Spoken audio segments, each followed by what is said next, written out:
I am part of Group 1 and we were assigned Methotrexate Drug as our topic for this week. Just a little background about methotrexate is that before it existed back in 1948, this medication was known as aminopterin, which was an anti-dilate treatment that was used to treat leukemia in children. But late in 1950s and early 1960s, aminopterin was modified into methotrexate because it was easier to manufacture and offered a simpler synthesis. This drug, methotrexate, is now being used to help treat different kinds of cancers, such as breast, head and neck, lung, blood, bone, lymph nodes, and uterus cancers. But a lot of the research found was mostly regarding the rheumatoid arthritis and cirrhosis, which is a medication that it's being used by a lot of doctors to help treat the symptoms for these patients. Mechanism of action of methotrexate is shown on this little diagram.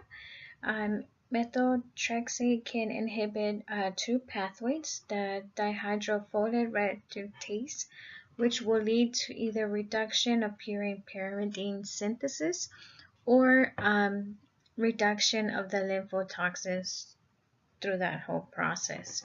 If it doesn't inhibit the DHF, then it can inhibit the ICAR transformase, which will increase ICAR metabolites and lead to either inhibition of de novo purine synthesis or increase the levels of adenosine.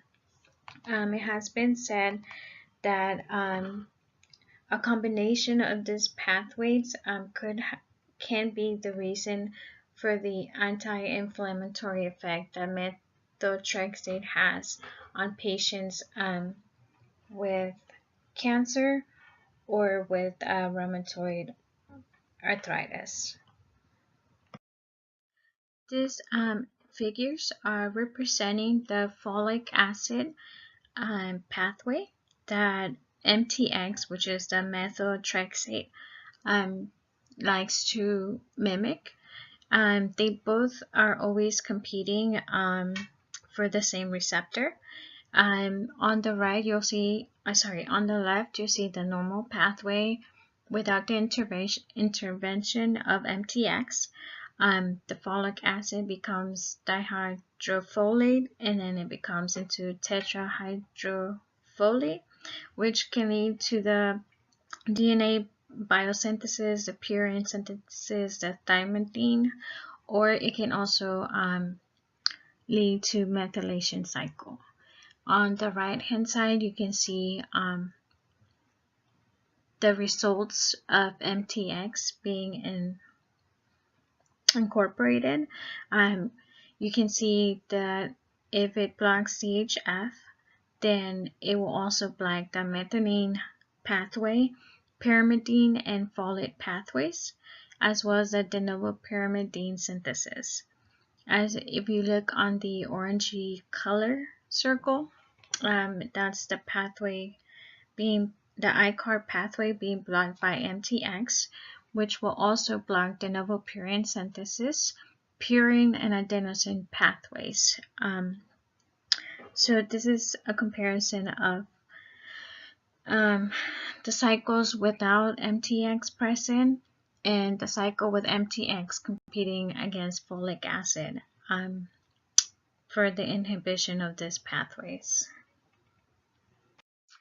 MTX must be used in low and controlled doses. A lot of patients, at least with the RA conditions, they get treatment once a week of this drug, but some possible side effects can become fatal, and it can cause liver damage after long periods of usage, decrease the activity of the immune system, which can lead to serious infections.